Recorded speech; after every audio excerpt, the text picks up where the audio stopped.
podcast est propulsé par Ox B2B, une firme spécialisée dans le développement des affaires numériques.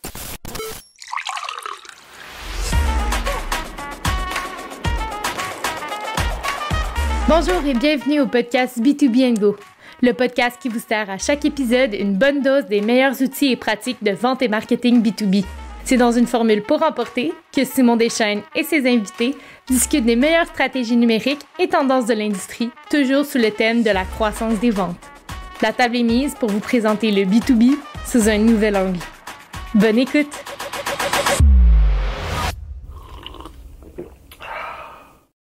Bonjour et bienvenue. Aujourd'hui, en direct de Stratégie PME 2024, on reçoit l'invité spécial d'une organisation qui est très connue. Donc, on reçoit Jérémy de Entrechef PME. Merci d'être là. Merci beaucoup. C'est avec plaisir que je suis là. Merci pour l'invitation, surtout.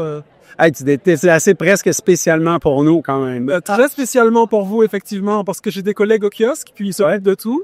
Mais je voulais quand même venir vous parler aujourd'hui. C'était une super opportunité de parler à des marketeurs comme moi. Oui, exact. Donc, finalement, tu es directeur marketing chez Entrechef PME depuis un certain temps. Oui, depuis 2023, c'est assez récent. Ouais, avant, j'étais dans le monde du B2C+. Là, je suis commencé dans le B2B. Et c'est l'un des mandats les plus difficiles de ma carrière. On est le plus passionnant. Et puis, c'est comme le casse-tête que je voulais vraiment résoudre dans ma carrière. Là. Donc, je suis vraiment épanoui et content d'être alors, vraiment heureux de te recevoir. Écoute, peut-être juste avant de commencer, pour le bénéfice de notre auditoire qui ne connaissent peut-être pas exactement la mission d'Entrechef PME, peux-tu nous en parler un peu d'organisation? Bien sûr. Entrechef PME, déjà, c'est un OBNL qui a été fondé il y a 50 ans, en 1974. Et ce qu'on fait, c'est qu'on regroupe environ 2200 dirigeants de PME au Québec, en Belgique et en Suisse. Et ce qu'on leur offre, en fait, ce qu'on leur vend, c'est l'accès à une communauté d'entrepreneurs qui veulent propulser leur PME, mais en se basant sur l'entraide et puis en se basant sur les conseils d'autres personnes qui sont aussi entrepreneurs. Donc, on fait ça à travers des événements. On a des clubs aussi. C'est un peu comme les conseils consultatifs, mais on propose d'autres entrepreneurs. On a des webconférences, etc. Et l'idée, c'est vraiment que c'est par les chefs de PME pour les chefs de PME. Donc, nous, on les accompagne dans tout ça, mais c'est vraiment eux qui s'entraident à progresser dans leur PME. Est-ce qu'on peut dire que c'est du co-développement? Absolument. C'est du co-développement. On dit même de la progression par l'entraide. Oui, absolument. On rentrerait dans cette catégorie de co-développement-là, effectivement. Puis là, écoute, on va parler de marketing aujourd'hui. Ouais, j'aime bien ça. Donc, on sait qu'Entrechef, on a compris en discutant ensemble qu'Entrechef a vécu un repositionnement qui est quand même majeur. Peux-tu nous parler d'où vous êtes parti, où vous êtes arrivé, puis pourquoi le repositionnement? Oui. Alors, d'où on est parti? Anciennement, on s'appelait le Groupement des chefs d'entreprise du Québec. Évidemment, c'était plus ou moins approprié parce qu'on est autant au Canada qu'en Belgique qu'en Suisse. Donc, c'était avant mon temps chez Entrechef PME, mais je sais qu'il y a eu tout ce travail-là qui avait été fait en premier. Et il y a eu un changement de nom. Donc, on est devenu Entrechef PME. Et c'est arrivé, évidemment, avec une nouvelle identité de marque. Quand moi, je suis arrivé, ça coïncidait avec l'approche de notre 50e anniversaire. Donc, qu'il fallait célébrer et qu'il fallait communiquer au plus grand nombre de personnes. Et la première leçon apprise, justement, en positionnement, c'est qu'il faut que tu penses à qui tu es avant de travailler sur ton identité de marque. Avant de t'afficher, c'est super important de travailler sur qui tu es. Et mais c'était un beau problème parce que quand je suis arrivé, vu que je connaissais pas ce qu'on faisait, c'était très nouveau. J'avais un regard neuf. J'avais un regard neuf, puis j'ai dû vraiment apprendre, parler à tout le monde, aux employés un à un. Il y en a qui sont là depuis 40 ans parmi nous, là, donc beaucoup d'expériences partagées, collectives. Et donc, du coup, j'ai pu voir que tout le monde avait... qu'on parlait la même langue, mais pas le même langage. Et puis, tu peux t'expliquer ça? Oui. Ben, souvent, les mots qu'on peut utiliser, tu sais, entraîne, ça veut dire plein de choses pour différentes personnes. Quoi d'autre? Par exemple, on me disait souvent que cette expérience-là, il faut la vivre pour la comprendre. Moi, je travaille en communication, c'est comme pas suffisant pour mes messages clés, tu sais, il faut la vivre pour la comprendre. Faut que j'explique un peu à mon public, en fait, c'est quoi l'expérience. Donc, du coup, c'est en allant dans certaines activités de groupe, certains clubs qu'on a, que j'ai vraiment pu mettre des mots, en fait, sur ce qui se vit. Donc, tu assistais à des rencontres. Exactement, entre entrepreneurs, certains événements, certaines conférences, et ça m'a vraiment permis de connaître l'organisation un peu plus. Puis comment c'est passé? C'est quoi les étapes de repositionnement? Oui. Alors déjà, c'est le pourquoi. Puis je dirais que ce pourquoi-là, il faut s'autoriser à ce qu'il soit différent pour une compagnie ou une autre. Pour moi, le pourquoi, il était un peu égoïste. C'était pour comprendre qu'est-ce que je vends. En fait, moi, oui, je suis en marketing, puis je dis toujours, je peux t'acheter des pubs comme tu veux. Tu auras les meilleures impressions du monde, mais tu n'auras pas les conversions si je sais pas qu'est-ce qu'on vend clairement. Et donc, le pourquoi, pour moi, c'était de comprendre qu'est-ce qu'on vend, à qui on le vend, et puis vraiment savoir à qui je veux plaire. Parce que moi, mon modus operandi, c'est vraiment, si tu essaies de plaire à tout le monde, tu plais à personne. Donc, en faisant ça, j'ai réalisé que je n'étais pas encore à l'étape où j'allais partir une grande campagne. J'étais à l'étape où je devais comprendre qui on est pour pouvoir ensuite sortir des messages clés qui seraient percutants pour tout le monde. Et puis surtout, avec le 50e qui arrivait, il fallait qu'on trouve une phrase clé pour communiquer un peu qui on était et puis comment on voulait se présenter au monde dans ce contexte 50e. C'est quoi la phrase? Au cœur des PME depuis 50 ans. Ah, OK. Ouais, ça a été tout un travail parce qu'il fallait trouver une phrase simple. Mais l'idée, c'est que on a pris un regard très macro sur l'écosystème. Puis on s'est dit, OK, les dirigeants de PME, ils ont accès à quoi? Ils ont accès à tout ce qu'ils ont besoin pour être un dirigeant informé, donc tout ce qui est éducation, formation, etc. Ils ont accès à plein de choses pour être un dirigeant en bonne santé, avec les coachs, etc. Et puis, ils ont aussi des organismes qui les aident à être des dirigeants accomplis. Puis nous, on les aide un peu à faire les trois. Et là, je me suis dit, justement, positionnement, qu'est-ce que je fais, parce qu'on est dans le même secteur d'accompagnement, qu'est-ce que je fais différemment des autres, puis quelles valeurs on peut vraiment incarner de façon authentique. Puis là, je me suis dit, OK, on voit vraiment qu'on parle à la tête des entrepreneurs, mais on parle pas vraiment au cœur.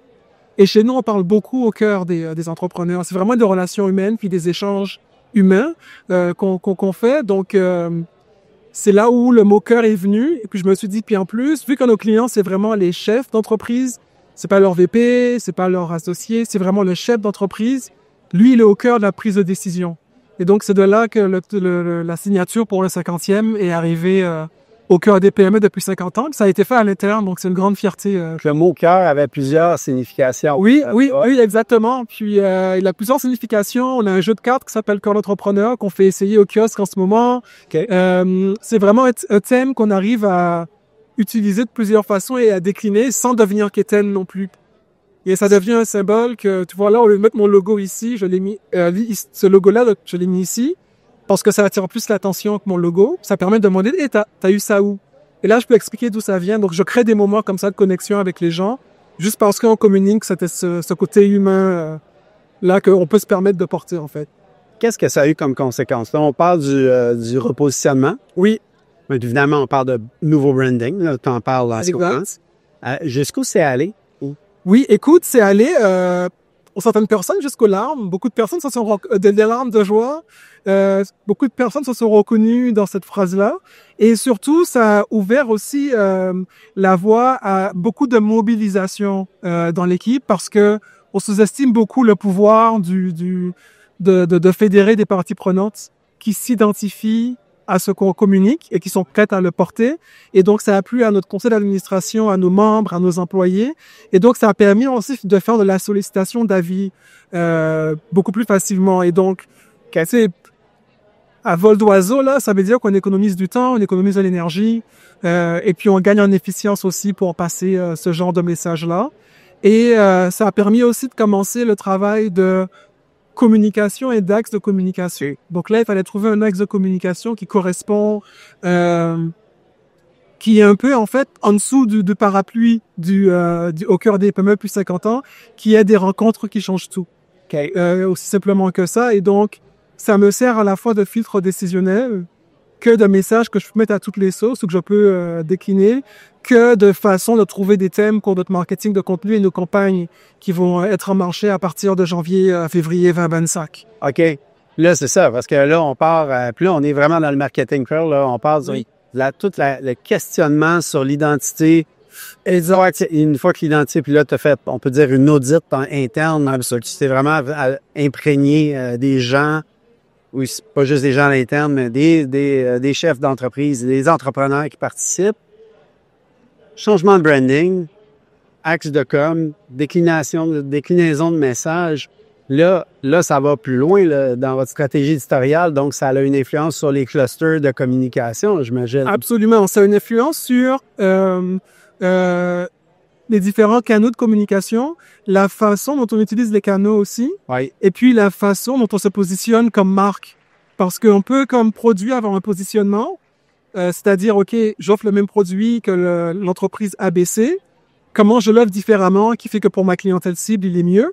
Mais après, dans l'écosystème média, où il y a beaucoup de bruit, comme tu sais, c'est pas pour l'attention, mais cette communication-là permet de nous positionner comme voix dans l'écosystème. Donc, il y a des petites nuances qui changent. Mais est-ce que vous avez démarré là, la campagne, elle est démarrée et les communications en accord avec le nouveau repositionnement sont déjà en action? Absolument. Les communications ont commencé. Donc là, justement, Stratégie PME, c'est un peu notre lancement.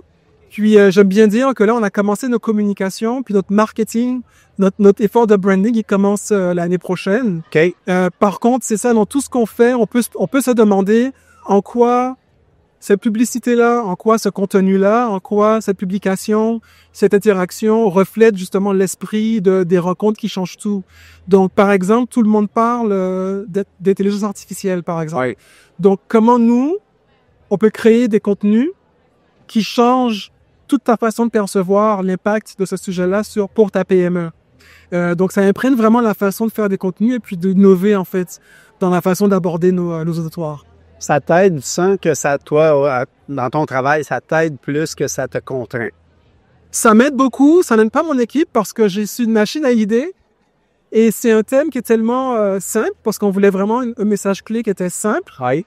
qui permet vraiment, écoute, quand on fait du brainstorm, là, les idées n'arrêtent pas, là, donc ça nous facilite beaucoup la vie. Et puis, ça permet à différentes équipes de se l'approprier différemment et de toujours se demander si on est dans l'esprit des rencontres qui changent tout. Donc oui, écoute, je pense qu'à long terme, on va économiser des sous. Ça va nous permettre aussi de créer de la propriété intellectuelle plus facilement et de façon plus assurée aussi, plus assumée. Est-ce que c'est venu changer le produit? Non, surtout pas. C'est sûr que ça risque d'ouvrir et d'attirer l'attention de nouveaux auditoires, Ouais. de nouvelles clientèles. Par contre, le produit, non, l'exercice était vraiment de comprendre qu'est-ce qu'on vend, à qui on le vend et comment je le communique. Donc, à qui je veux plaire et de quoi la personne a besoin. Donc, je me mets toujours à la place de la personne pour communiquer à cette personne-là. Donc, l'idée n'est peut-être pas de changer le produit, même s'il y a des évolutions en cours dans notre offre de service qui vont être annoncées en mars prochain. Ce n'est pas leur positionnement qui a causé le changement de produit. Néanmoins, il a créé un contexte où effectivement on a pu se poser des questions pour faire évoluer le produit. Faire évoluer le produit. C'est ça, j'ai peut-être plus dire. Puis en termes parce que bon, comme tu sais, le podcast est axé sur la croissance des ventes. Oui. Mais en termes d'impact sur la croissance potentielle des ventes, peut-être qu'on est encore tôt dans le processus, là, mais est-ce que tu vois que ça peut avoir un impact, un repositionnement comme ça? Oui, on le voit, oui, excuse-moi, on le voit parce que juste à regarder avec on a des DM qu'on appelle, ce sont des personnes qui s'occupent du développement du membership, donc c'est un peu comme nos vendeurs, parce qu'on a une OBNL qui fonctionne comme une PME, donc on a des vendeurs, et eux, ils ont commencé à tester ces messages clés-là, et ils voient que ça fait une différence parce que ça s'accumule au fil du temps, parce que le temps que tu passes à expliquer ce qu'on fait et ce qui en ressort est beaucoup plus court quand tu as des messages clés qui sont clairs et concis, mais dont tu sais qu'ils sont percutants pour la personne qui t'écoute, parce que moi, je suis un passionné de design thinking. Donc, j'avais fait une carte d'empathie aussi avant de sortir mes messages clés pour bien me mettre dans la tête et dans l'esprit de l'entrepreneur qui est comme un peu bloqué, qui est un peu en isolement, qui a une décision compliquée à prendre, qui sait pas trop comment s'y prendre, mais à qui on dit que d'autres entrepreneurs comme lui pourraient l'aider à prendre des décisions qui sont basées sur le terrain, pour lesquelles tu n'as pas besoin nécessairement d'aller faire un MBA. Ouais. Ouais, exact. Fait que tu le vois définitivement, l'impact à ce moment-là. Ah, absolument. Puis, Combien de temps ça peut prendre? Combien de temps ça vous a pris jusqu'à maintenant, faire ce repositionnement? ça m'a pris, ça c'est une des leçons apprises, mais moi je pense à partir du moment où j'ai commencé à réfléchir à ça, jusqu'au moment où on a eu, par exemple, la signature, là, la première signature du 50e, ça a pris 6 mois. En même temps, je le faisais seul. Puis ensuite, on s'est entouré de notre agence de communication qui nous a aidé à faire un diagnostic complet sur nos communications, les arrimer avec des objectifs d'affaires, à inviter d'autres parties prenantes à se joindre à nous. Donc, il y a eu un autre 3 mois là de travail et puis de remise en question, de retour à nos sondages, dans les réponses à nos sondages, pour vraiment voir c'était quoi nos forces, nos faiblesses, et puis les opportunités aussi qu'on pouvait saisir avec ce qu'on avait. Donc, je dirais 9 mois au total, 9 à 10 mois au total. Sans rentrer dans les détails, là, mais à l'interne, lorsqu'il était question de repositionnement, est-ce qu'il y avait de l'opposition un peu? Est-ce que, parce que c'est un changement, un repositionnement, c'est un changement. Par nature, l'humain étant, en général, réfractaire au changement, est-ce que tu as constaté ça ou ça? Non, je trouve pas qu'il y en a eu pour 2 raisons. Premièrement, je suis très chanceux parce qu'entre chef PME, notre culture d'entreprise est très basée sur la sollicitation d'avis. Donc, c'est très, très, très courant que la direction demande aux employés leur avis, à certains membres leur avis, sur les choses auxquelles on réfléchit, les approches auxquelles on réfléchit. Et deuxièmement, il y a un principe que j'ai aussi, c'est qu'il faut régler les préoccupations avant qu'elles deviennent de la résistance. Donc, dès que tu as une perception de préoccupation, faut tout de suite l'adresser avant que ça s'empire et puis voir d'où vient la préoccupation, c'est quoi la cause profonde, et puis communiquer aux gens qu'est-ce qui ne changera pas. Parce que 50 ans d'existence, il y a des choses auxquelles on tient. Il y a un patrimoine, il y a un héritage. Donc, il y a un peu de diplomatie à faire pour expliquer qu'il y a des choses qui ne changeront pas, mais la façon dont on les communique, il faut que ce soit le langage des personnes qu'on veut attirer. Il faut qu'on les interpelle. Et moi, je préfère trouver des messages qui sont percutants pour dépenser un peu moins en publicité parce que je veux que mon message soit mon canal. Et donc, avec la pédagogie, avec la transparence aussi, avec le droit à l'essai, on a une culture de droit à l'essai chez nous. Ça a permis de vraiment, je dirais, éviter la résistance. Je ne dirais pas que j'en ai eu, en fait, de hâter, là. Ouais. C'est intéressant, mais comment tu vois le repositionnement, l'exercice du repositionnement pour des entreprises maintenant, pour des PME, tu sais? C'est quoi les symptômes, c'est quoi les signaux? Parce que c'est pas nécessaire à tout moment, là, j'en sais quelque chose. Ça peut faire peur aussi à des entrepreneurs de dire, un instant, là, on se repositionne. Exact. C'est long, c'est compliqué, c'est coûteux. Mais c'est quoi les symptômes, c'est quoi les signaux? Je pense qu'on peut observer qui sont les précurseurs de dire, là, vous aviez l'événement du 50e, tout ça, mais si on regarde une PME, là, est-ce que tu as des indices à donner là-dessus? Ouais, selon moi, je dirais que l'indice auquel se fier, c'est lorsqu'on se rend compte que nos messages, ça passe plus, que les gens ne réagissent plus un peu à ce qu'on communique. Lorsqu'on voit une stagnation aussi de nos ventes, lorsqu'on se rend compte qu'on a peut-être un problème de segmentation, on commence à se demander, est-ce qu'on devrait parler à d'autres clients? Est-ce que c'est le produit le problème? Je trouve qu'un exercice de repositionnement ne veut pas dire qu'on va se repositionner. Ça, c'est la chose aussi qui est super importante. Tu peux te rendre compte, notre produit, finalement, notre positionnement, il est bon. Peut-être qu'il faut repositionner nos concurrents. Il y a un exemple qui m'a beaucoup inspiré, celui de Scope puis Listerine. Scope, ce qu'ils ont fait, Listerine, leur slogan, c'était ta routine qui goûte pas bon 2 fois par jour, quelque chose comme ça. Scope, eux, ils ont dit que eux, ils offrent des produits qui ne goûtent pas le médicament. Fait qu'ils ont rien dit sur Listerine, mais ils ont comme repositionné Listerine comme ceux qui ont mauvais goût. Fait que peut-être que Scope, si je me mets à la place d'une PME, ils se sont dit, garde, mon produit est similaire, peut-être que mon problème, c'est pas le produit, mais comment je repositionne mon concurrent. Donc, je pense que ça vaut la peine de faire cet exercice-là. Ça vaut la peine de se dire qu'est-ce qu'on vend, pour qui on le vend et comment on le fait différemment de la concurrence. Même si on se rend compte que finalement, ce qu'on fait est bien, on va toujours arriver sur les nouvelles pistes pour communiquer ce qu'on fait et puis surtout des océans bleus. Souvent, on se rend compte qu'on est dans un océan rouge, plein de concurrents, tout le monde vend la même affaire, tous les clients sont sollicités de tous côtés. Fait que comment nous, on peut se positionner de façon à trouver un océan bleu et puis de communiquer de façon à ce que les concurrents n'osent même pas se mettre sur notre canal de communication. sais, il n'y a pas grand monde ici qui va donner des petits cœurs sur sa page LinkedIn. Tu sais, c'est comme un écosystème bien sérieux. J'invite tout le monde à le faire d'ailleurs, à parler d'amour un peu plus souvent.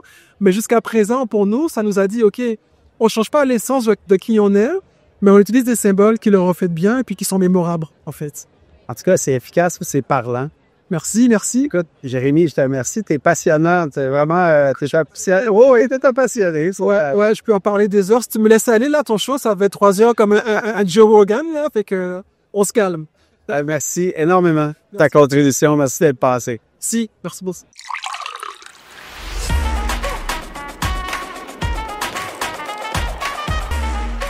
C'est ce qui met fin à un autre épisode de B2B & Go.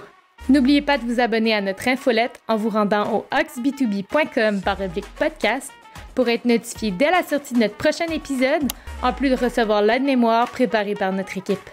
Vous trouverez dans celle-ci un résumé des sujets abordés aujourd'hui, en plus de stratégies pour donner un boost de caféine à votre développement d'affaires B2B. Rendez-vous le mois prochain pour un tout nouvel épisode. À bientôt!